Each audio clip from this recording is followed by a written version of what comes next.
एक और कबीर के शब्द पर हम प्रकाश डालने की कोशिश करेंगे।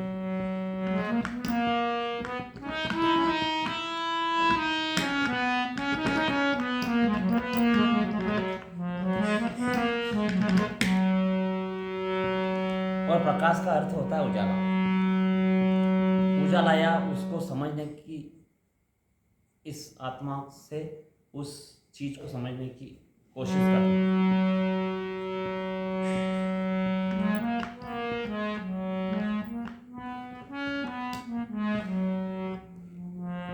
क्योंकि कबीर के जो शब्द है, एक जगह उन्होंने ही कहा है कि कबीर की वाणी अटपटी और झटपट लखी नहीं जाए,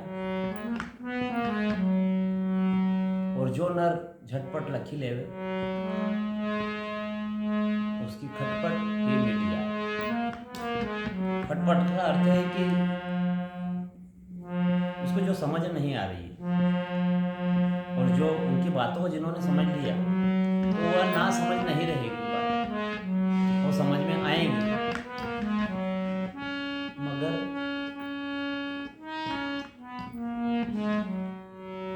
उन अटपटी बातों को पहले हमको समझना पड़ेगा।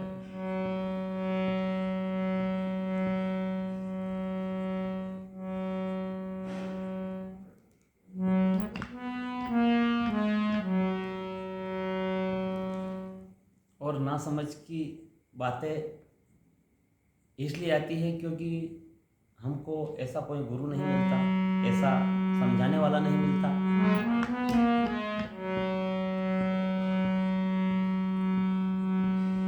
कबीर ने अपनी चेतनता के द्वारा गुरु भी किया और समझाने की कोशिश भी करी, और इस आत्मा को परमात्मा के बारे में समझाया भी सही। इस जीव आत्मा को उस परम तत्व में मिलाने की व्याख्या भी की, और खुद भी उस रास्ते से गुजरे, और जो जिन्होंने उनके शब्दों को धारण किया उनको भी वहां तक लेके पहुंचे। एक शब्द है कबीर का कि हम परदेसी पंछी रे साधु भाई, इना देश का नहीं, और इस देश का लोग अचेत्या पल पल पर ले जाए। पल पल मतलब, पल पल का अर्थ क्या है? पल पल, पल पल मतलब जो हमारी श्वासें हैं, यह पल पल ही चल रही है। तो कौन सी श्वास से हमें उस परम सत्ता से जोड़ती है, और कौन सी हमको जो संसार के जितने भी विष्टा चीज़ें हैं जो नष्ट होने वाली है, या हमको किसी उपद्रव में फंसाने वाली चीज़ें उधर भी ले जाती है, और वह इस मन के द्वारा, जैसा यह मन हमारा करता है वैसा ही हम बन जाते हैं। क्योंकि मन जितना शक्तिशाली है कि वह आत्मा को भी अपने निज घर ले जाने का काम कर लेता है, और मन ही आपको बहुत सारी कुसंगतियों में लगाने का काम करता है। क्योंकि कबीर ने कहा है एक जगह, कबीर मन तो एक है,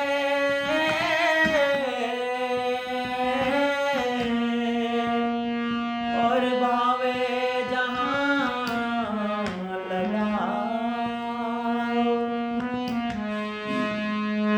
तो गुरु की भक्ति कर, चाहे तो बीस कमाओ।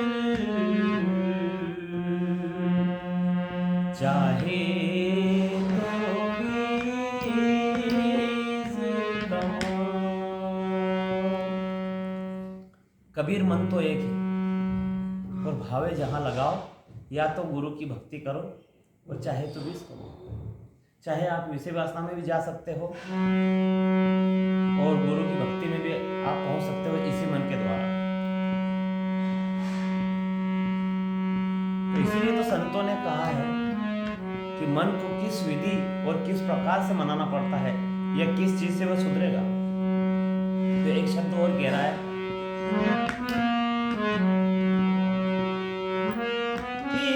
के बस मन रहे,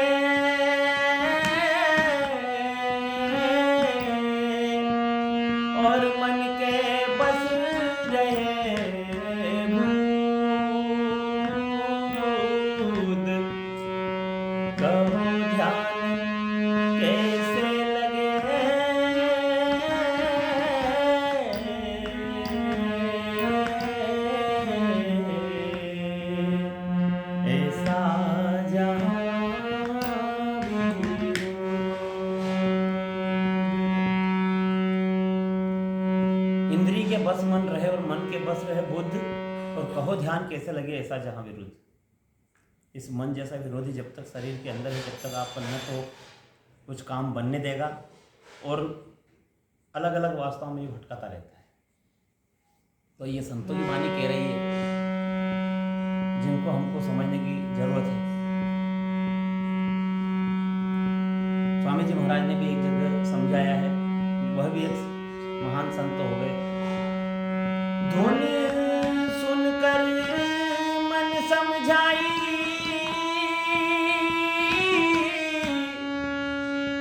तब यह मन जगा जान। धुन सुनकर, ये जो धुन है यह भी आपको वहां तक ले जा सकती है, मगर एक जगह कबीर ने फिर यही बात कही कि इन रागम में उलझ मत जाना, तो भव सागर के मायर हंसा, धीरे से चलना पड़ेगा। फिर भी हमको यह राग और जितने भी हमारे अंदर राग द्वेष जो फंसे हैं, उनको हमें हमारी जो सोचने की ताकत है उसके द्वारा इन चीज़ों को भी सोचना है कि यह हमको किस धारा में ले जा रही है और इसका प्रयोग हम किस तरह से कर रहे हैं। तो एक बहुत ही प्यारा भजन है कबीर का कि हम तो उस परदेश के पंछी है,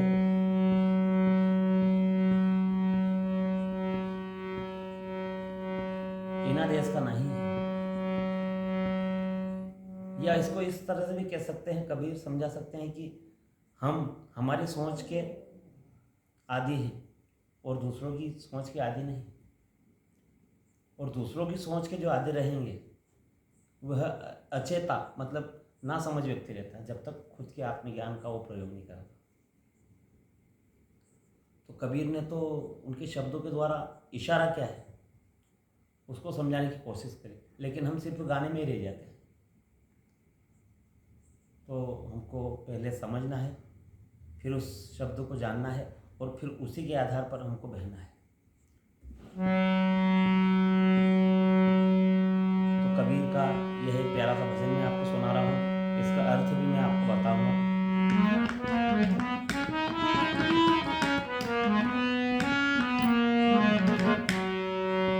हाँ हम परदेसी पंछी रे साधु भाई,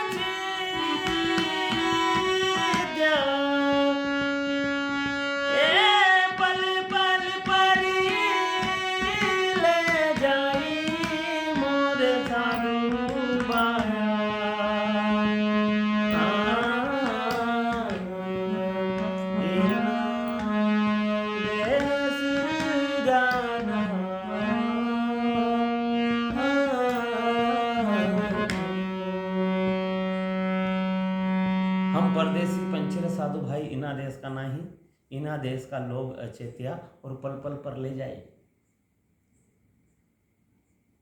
इन सांसों को हम किस तरह से मोड़ रहे हैं, हम प्रलय हमारे शरीर में भी ला सकते हैं और हमारे ही शरीर से हम कोई अच्छा काम कर सकते हैं। तो कबीर ने इस माध्यम से समझाया है कि हम तो उस देश के उस सोच के आदी हैं जो अच्छी सोच, अच्छी रहनी गहनी, सदा सभी को समान भाव और सभी का एक ही धर्म बताए कि हम परदेसी पंछी रे साधु भाई, इना देश का नहीं। इस देश का लोग तो धर्म और बांटने में लगे हुए हैं, उस परमात्मा का नाम भी बांट दिया उन्होंने, जो नहीं बढ़ता है उसको बांट रहे। तो मालिक तो सिर्फ एक ही है। उन्होंने कहा हम तो सिर्फ उस एक लक्ष्य की तरफ हैं।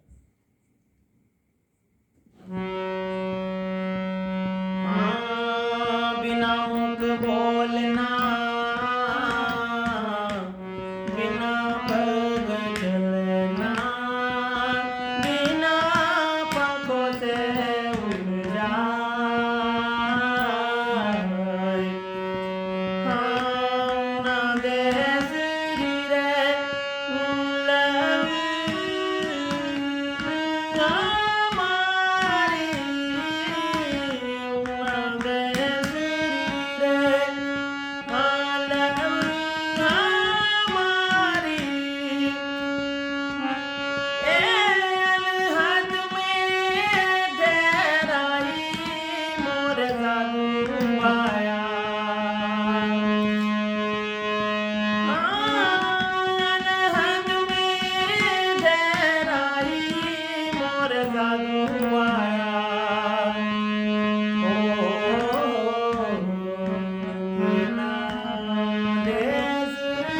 डरना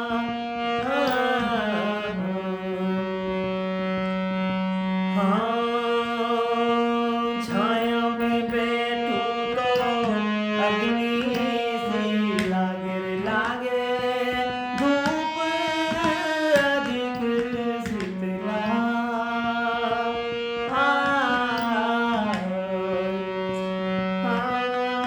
छाया धूप से हमारा हे सतगुरु न्यारा छाया धूप से हमारा सतगुरु न्यारा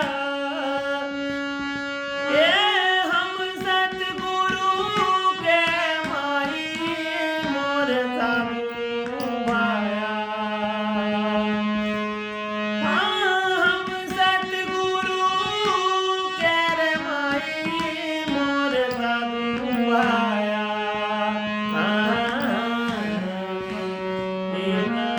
देश डरना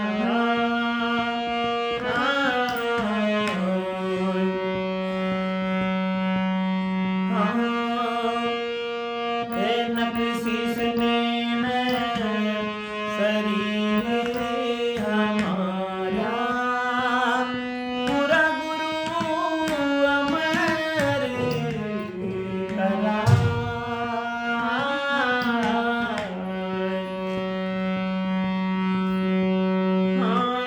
ज्ञानी रे ज्ञानी वा तो पची पची मरी गया ज्ञानी रे ज्ञानी वो तो पची पची मरी गया उना देश का माई मोरा साधु माया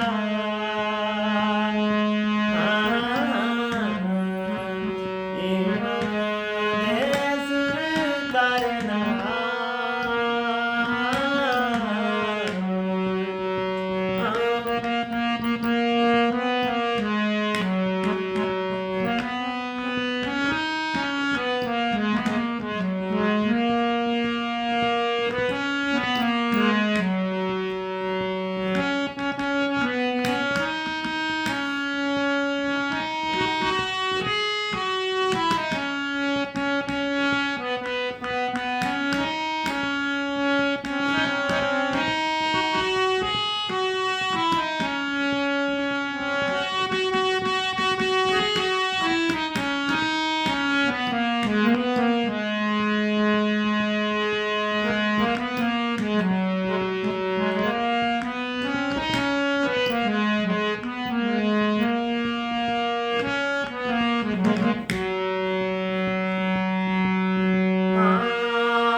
कब ही नवत रोगा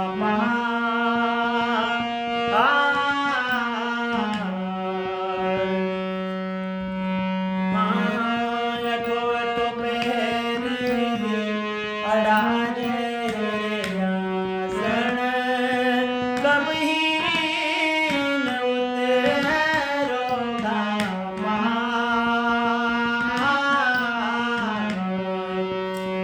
ज्ञानी रे ज्ञानी वा तो अरे पचे पचे मरी गया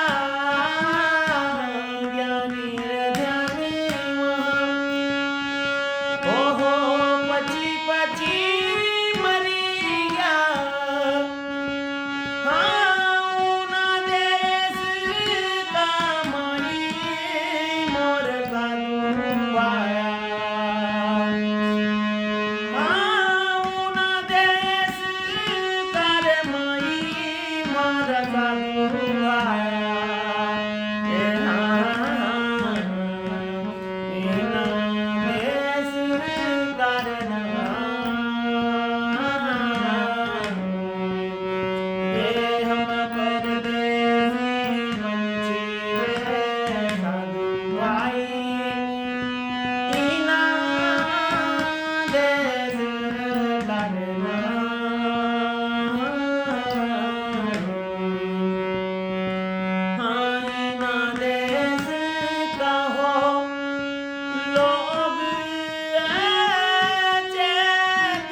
परदेसी पंछी रे साधु भाई इना देश का नाही, और इस देश का लोग अचेत्या पल पल पर ले जाए।